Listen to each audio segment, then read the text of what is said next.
ये चेहरा जो है आप लोग लगातार देखते रहे होंगे, जाना पहचाना चेहरा जो कि किसान आंदोलन में लगातार इनसे हम लोग रूबरू होते रहे। हालांकि इनके पीछे की सच्चाई ये भी है कि वकालत के साथ साथ सीफोलॉजिस्ट भी रहे।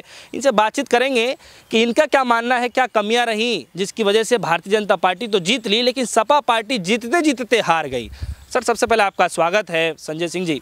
सवाल सर मेरा यही रहेगा, सबसे पहला सवाल कि सबकी निगाहों में, आँखों में, दिलों में, आवाज़ में भी, घरों से भी आवाज़ निकल रही थी कि सपा सपा सपा परिवर्तन, और हकीकत कुछ और निकल गया। क्या कहना चाहते हैं?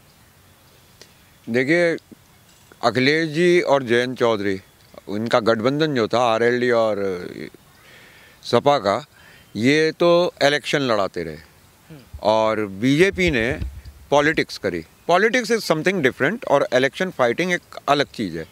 तो हम लोग जो जान पाए हैं वो इलेक्शन लड़ने के बारे में जान पाए हैं। इंडिया नॉन पॉलिटिकल कैरेक्टर का है, तो हम लोग इस बात को नहीं समझ पाए थे। राष्ट्र, हम जैसे लोगों को तो ये जानकारी थी।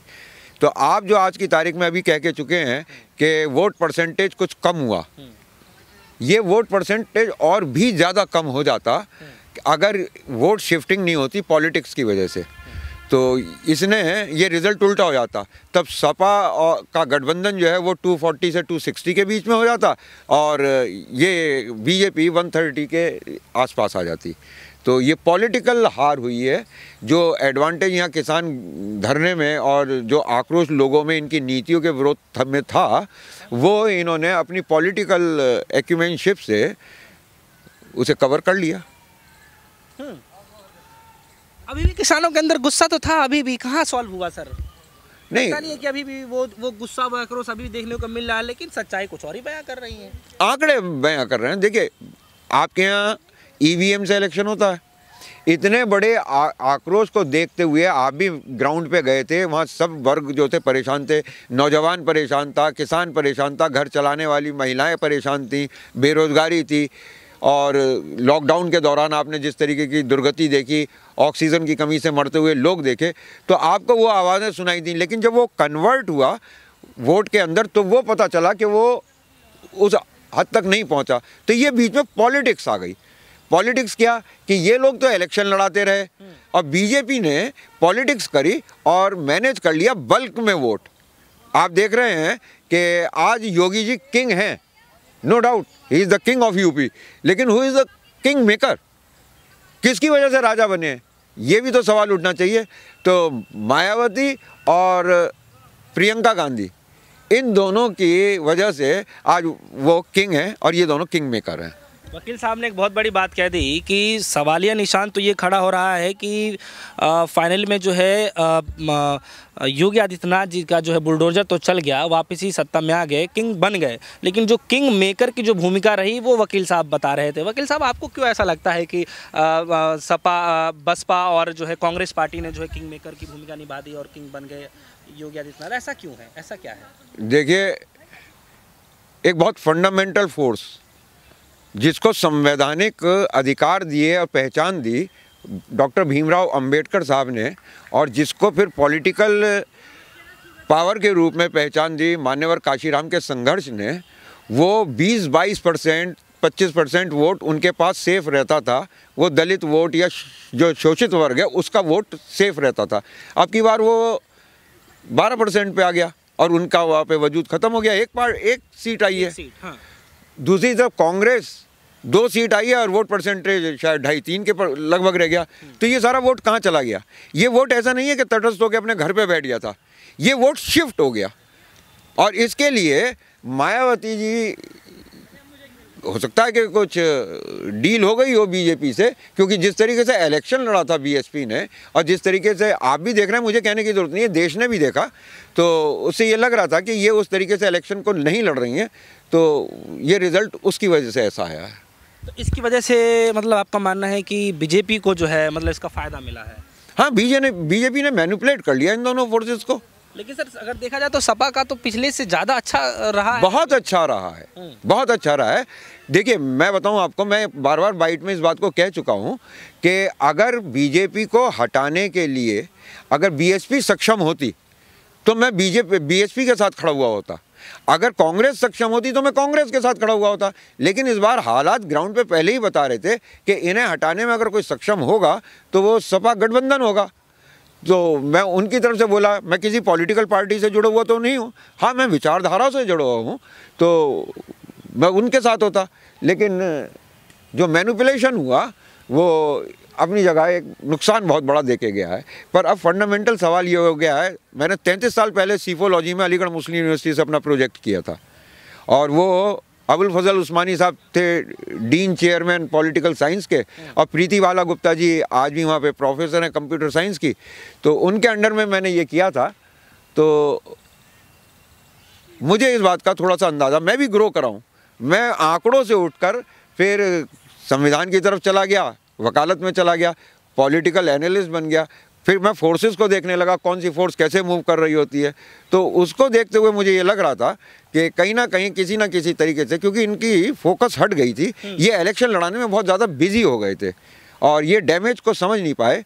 ये मल्टी डायमेंशनल चेस है, इसमें सिर्फ आगे ही नहीं मोहरे बढ़ते हैं, कई बार बोर्ड के पीछे से आके भी हो जाते हैं। तो बहन मायावती जी को उन्होंने मैनेज कर लिया, इस वजह से ये रिजल्ट आया है। तो पूरा ठीक रहा, मतलब मायावती जी पे लग रहा है कि प्रियंका गांधी भी हैं उसमें।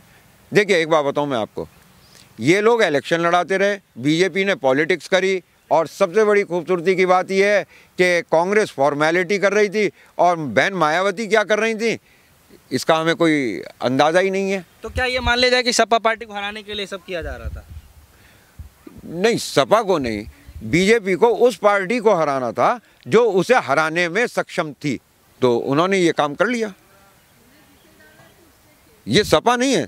अगर मान लीजिए वो मूवमेंट कमज़ोर ना पड़ा होता, आप क्या सोच रहे हैं, सबसे फंडामेंटल फोर्स जो टकरा रही है, हार का कारण क्या है? हार का कारण यह है, एक तरफ है बीजेपी जो एक पुरानी पार्टी है, उसके पीछे एक कैडर है, उसके पीछे एक संगठन है, उसके पीछे एक सोच है।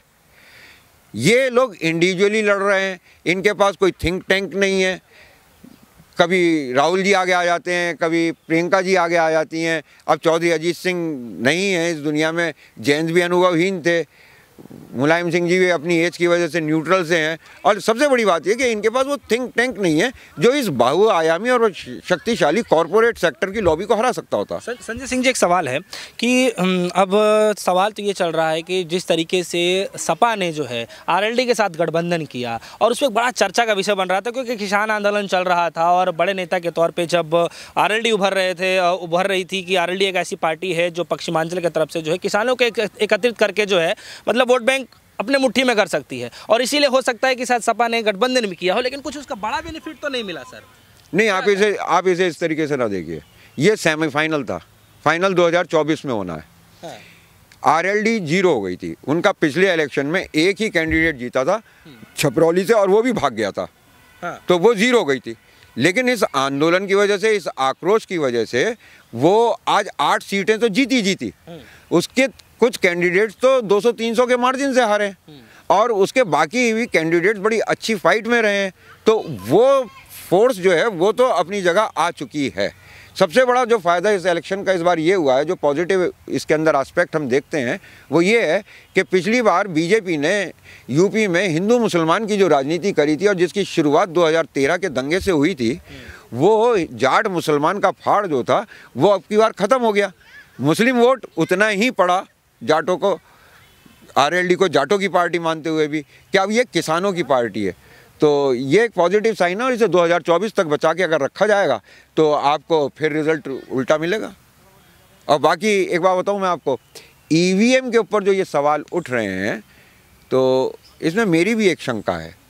जब तक मेरे सामने कोई दस्तावेज़ नहीं आ जाता, जब तक कोई चीज़ नहीं आ जाती कि जिसमें मैं कंफर्म होकर कह सकूं, तब तक मैं भी नहीं कहता, क्योंकि मैं वकालत में जब जज के सामने खड़ा होता हूं तो वो मुझसे सबूत मांगता है। तो मेरे पास फर्स्ट हैंड ऐसा सबूत कोई नहीं है इस वक्त पास कि जिससे मैं ये कह सकूं कि ईवीएम में गड़बड़ होती है, कितने हद तक गड़बड़ होती है। लेकिन सड़कों पे जिस तरीके से ये ईवीएम बिखरी हुई पाई गई, जिस तरह से चोरी करते ले जाया गया, जिस तरीके से कमिश्नर बनारस ने माना कि प्रोटोकॉल का पालन नहीं हुआ है, तो उसके हिसाब से मेरा भी ईवीएम पे भरोसा कम हुआ है। और लोकतंत्र जो है ना, वो भरोसे के ऊपर चलता है।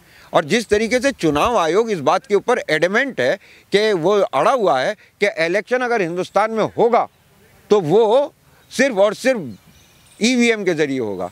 लेकिन वो समझ नहीं पा रहा कि अब ये फंडामेंटल फोर्सेस टकराते टकराते उस स्टेज में पहुंच चुकी हैं जहां अगर बैलेट को मैनेज करते रहोगे तो ये कहानी फिर इससे आगे बुलेट तक जाएगी।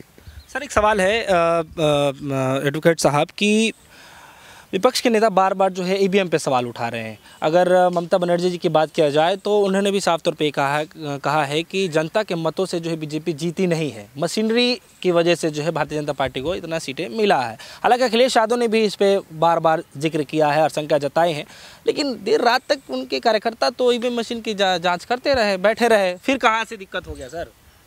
देखिए, फर्स्ट फेज से लेकर और लास्ट फेज के बीच में कितना टाइम था? EVM first phase, second phase, third phase की वो जमा होती रहीं। और सबसे बड़ी बात यह है कि आज की तारीख में लोगों को प्रशासन पे, शासन पे कोई भरोसा नहीं है। तो ये लोकतंत्र के लिए सबसे ज़्यादा खतरनाक बात है और शुरू की स्टेजेस में ही मैनिपुलेशन हुआ। अच्छा सर, आप ये मानते हैं कि जिस तरीके से प्रधानमंत्री मोदी जी लास्ट के 2-3 फेज़ों में जा करके उत्तर प्रदेश में बड़ा एक्टिव रहते हैं, हालांकि खास करके बनारस पे ज़्यादा एक्टिव रहते हैं, तो क्या लगता है कि मोदी मैजिक का वो अभी भी मैजिक बचा था जिसकी वजह से कुछ सीटें जो है जो लगा कि असमंजस में रहीं और मोदी मैजिक की वजह से हासिल कर ली बीजेपी ने? 7 साल से आप भी उस आदमी की परफॉर्मेंस को देख रहे हैं और आपने बारंबार इस बात को देखा होगा कि वो कहते कुछ हैं, करते कुछ हैं। वो एक एक्टर के रूप में ज़्यादा एस्टेब्लिश हुए हैं, उनको एक मजबूत नेता के रूप में मैजिक मैजिक, जादू जादू, ये तो इमेज बिल्डिंग हुआ करती है। और ये भेद खुल चुका है कि वो एक साधारण राजनीतिज्ञ से भी नीचे हैं, वो झूठ बोलते हैं। लेकिन वो ऐसा कह रहे हैं कि जैसे आपने जिक्र किया, अभी जब मैं आपसे बातचीत कर रहा था तो आपने जिक्र किया कि सेमीफाइनल है, इस चुनाव को जो है जब सेमीफाइनल देखें, मोदी जी ने इस बात को कहा, जिक्र किया कि जो है इस मैच को जब हम लोगों ने जीत लिया, मतलब कि जब ये उत्तर प्रदेश का चुनाव जो हम लोगों ने जीत लिया है तो समझिए कि सन 2024 का रास्ता बिल्कुल साफ है। आपको क्या लगता है कि इससे क्या उसका कनेक्शन हो सकता है? This is called Inception. अब उन्होंने लोगों के दिमाग में ये डाल दिया है, डालने की कोशिश कर रहे हैं कि ये हमने ईमानदारी से चुनाव जीता है और 24 में भी यही रिजल्ट आएगा, जबकि देश कह रहा है, लोग कह रहे हैं कि वो इलेक्शन ईमानदारी से नहीं जीते हैं। कहीं ना कहीं उन्होंने चाहे मैनिपुलेशन किया है, ईवीएम का करा है, चाहे बीएसपी का किया है, ये मैंडेट प्योर नहीं है। अच्छा वकील साहब, देखिए आपने जो भी कुछ कहा वो ठीक है, सब सुन रहे हैं, जान रहे हैं, समझ रहे हैं, लेकिन जनता जो है आपकी राय जानना चाहती है कि जब किसान आंदोलन चल रहा था उसके बाद लोगों पे जो है जो बेरोज़गारी का मुद्दा चल रहा था, चाहे प्रयागराज में जिस तरीके से छात्रों पर लाठी बरसाए गए, चाहे दिल्ली में जो प्रदर्शन कर रहे थे छात्र, तो ये सब मुद्दा भी रहा, तमाम ऐसे मुद्दे भी रहे, तो क्या मान लिया जाए कि जिस तरीके से 5 किलो राशन का नाम जिक्र किया जा रहा है, उसका विकास का जिक्र किया जा रहा है, कि सिर्फ विकास और 5 किलो जो राशन था और जो शासन काल रहा वो हावी पड़ गया इन सारे मुद्दों पे? उन्होंने एक लॉजिक पेश किया है, ये सच्चाई नहीं है। जीत का सेहरा किसी ना किसी मुद्दे को तो देना पड़ेगा, उन्होंने ये दे रखा है, ये इसमें सच्चाई कोई नहीं है। आप खुद देख रहे हैं, ये आक्रोश जब वोट के रूप में गया अंदर और जब वो गिनती के रूप में बाहर आया तो उसमें ज़मीन आसमान का अंतर था। तो मैंने आपको बताया ना कि 3 तरीके के लोग होते हैं। एक जो जानते हैं मानते नहीं, बीजेपी वाले जानते हैं कि फॉल्स मैंडेट है लेकिन वो मानेंगे नहीं।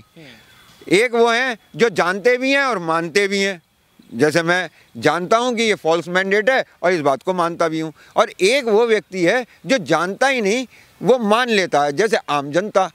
तो जो आदमी 5 किलो राशन के लिए अगर उसका बात सच है तो वो राशन बंद होने वाला था, ये वो पहले से जानते हैं, और वो राशन किस चीज़ पे पकाया जाएगा ये भी तो वो जानते हैं।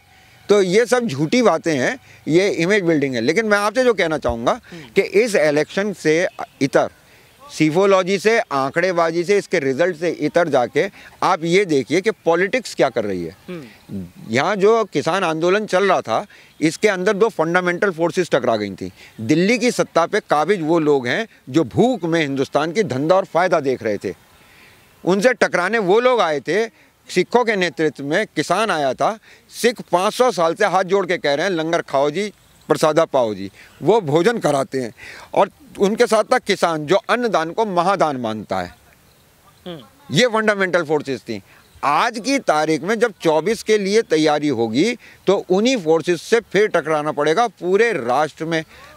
आज की तारीख में इन्होंने मायावती की कमज़ोरी का फ़ायदा उठा के मान्यवर काशीराम के राजनीतिक संघर्ष को, संवैधानिक संघर्ष को अंबेडकर साहब के न्यूट्रलाइज करने की कोशिश की है, लेकिन वो धारें सूखी नहीं है। अच्छा संजय सिंह, एक सवाल है मेरा, छोटा सा सवाल और आखिरी सवाल भी है कि आप तो किसान आंदोलन में बहुत रहे, स्टार्टिंग से लेकर के एंडिंग तक आप रहे, हमने खासा बातचीत भी करी आपसे, लेकिन सर सवाल ये उठता है कि उस समय आपका आंकड़ा क्या कह रहा था, अगर बातचीत किया जाए, अगर क्योंकि जो आंखों से दिखता है वो तो दिखा ही नहीं, कुछ हुआ ही नहीं, हकीकत कुछ और ही बयां करके आई, तो उस समय आपका आंकड़ा क्या करके वाकई में आपको लगता था कि लास्ट में फिर बीजेपी अपना सत्ता सेट कर लेगी, बना लेगी वापस? देखिए, मेरा सेमीफाइनल के ऊपर मेरा पहले दिन से ये मानना था कि आक्रोश भड़क रहा है, तो वो मुझे आक्रोश दिख रहा था, लेकिन इंडिया नॉन पॉलिटिकल है, यहाँ की संवैधानिक संस्थाएं भ्रष्ट कर दी गई हैं, खोखली कर दी गई हैं, और एक बहुत ही रूड और बहुत ही तानाशाह टाइप की और जनता के दर्द से सरोकार न रखने वाली सरकार दिल्ली के ऊपर है,